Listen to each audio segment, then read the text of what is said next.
when we ask the question, what exactly is wrong with the world? The short answer in the Orthodox Church is that the human race abdicated its responsibilities as the king and the priest of creation.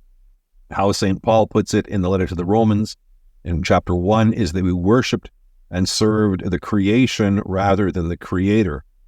That the proper order of things was that we would lift up the created world to God in praise and gratitude and ask for his blessing upon it. And when God confers his blessing on the world and we receive it back from him, it becomes something then not just of earthly importance or value, but it becomes a means then that we can also commune with him.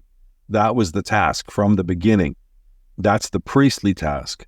The royal task is to govern, is to establish order, ultimately the order that is according to the will of God. So that was what we were called to do, but we abdicate that responsibility rather than looking at the created world as something through which we could come into an intimate communion with God.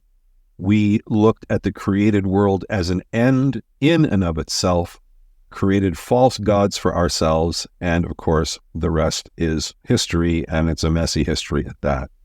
And so part of what God does in his mercy, offering us a way of making things right, or a way through which we can make things right, is he restores us as a kingdom of priests.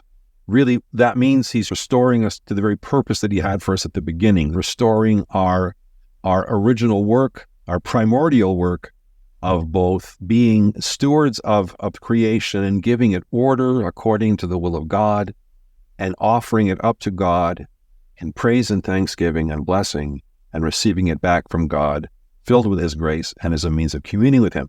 Ultimately, we are able to enter into all of this through Christ, who is the King of Kings and who is the great high priest.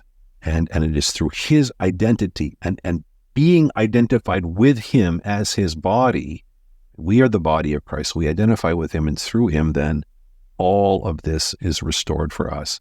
Or at least it's restored in potential if we will accept it and to once again enter into it in our own lives.